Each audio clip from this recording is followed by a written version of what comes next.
বলতেছে ma'am canola খুলে গেছে, ক্যানোলা করে দেন। রাতে আমার মাইন্ড এটা বলতেছে, আমি কিন্তু ঘুমাচ্ছি বাট আমার মনে হচ্ছে আমি হসপিটালে আছি। ম্যাম ঔষধ শেষ হয়ে গেছে, ঔষধ শেষ হয়ে যান। একটা মানুষ তার প্রফেশনের সাথে ঠিক কতটা মিশলে 8 ঘন্টা 12 ঘন্টা ডিউটি করার পরও তার ব্রেনে জাস্ট এটা সেট হয়ে থাকে।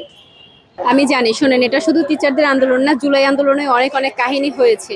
ঠিক আছে, তো এই বিষয় নিয়ে যদি আমরা কথা বলতে যাই অনেক অনেক কথা আগাবে, কারণ কথার কোনো শেষ হবে না। এখন দেখেন, আমরা এখন যারা আসছি এখানে ইন্টার্ন নার্সরা আসছি আন্দোলনে, আমাদের সাথে যারা হসপিটালে কর্মরত আছে তারা কিন্তু আসতে পারে নাই। কারণ কারণ কি, তারা সরকারের অধীনে আছে, তাই না?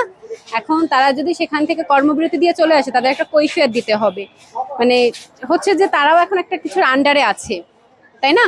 তারাও একটা কিছুর আন্ডারে আছে, তারা চাইলে একটা কিছু করতে পারছে না। কিন্তু হ্যাঁ, আমি বলবো অ্যাজ এ মানুষ হিসাবে আগে বিবেককে কাজে লাগানো উচিত, প্রফেশনের আগে আগে বিবেককে কাজে লাগানো উচিত। যেটা অনেকে করছে, অনেকে করে না। আমরা কিন্তু জুলাই আন্দোলনে দেখছি যে অনেক পুলিশ নিজের চাকরি ছেড়ে দিয়েছে। এটা অবশ্যই একটা ভালো দিক, কারণ সে বিবেকটাকে কাজে লাগাইছে। আবার অনেককেই দেখছি একটা মেয়ে হয়ে মেয়ের উপর লাঠিচার্জ করছে, খুব খারাপ ব্যবহার করছে, গায়ে হাত তুলছে, অনেক ছেলেদের উপর গায়ে হাত তুলছে, লাঠিচার্জ করছে। কিন্তু হচ্ছে যে আসলে ওইভাবে বলা যায় না, যে যার জায়গা থেকে আলাদা, বিবেকটা হচ্ছে সবার আগে। তো প্রফেশন ওয়াইজ চিন্তা করলে হবে না, আমি অন্তত মানতে পারবো না। অনেক কথা বলছি, ভালো লাগছে। যাই হোক, ভালো থাকবেন আপনি। ওকে, থ্যাংক ইউ।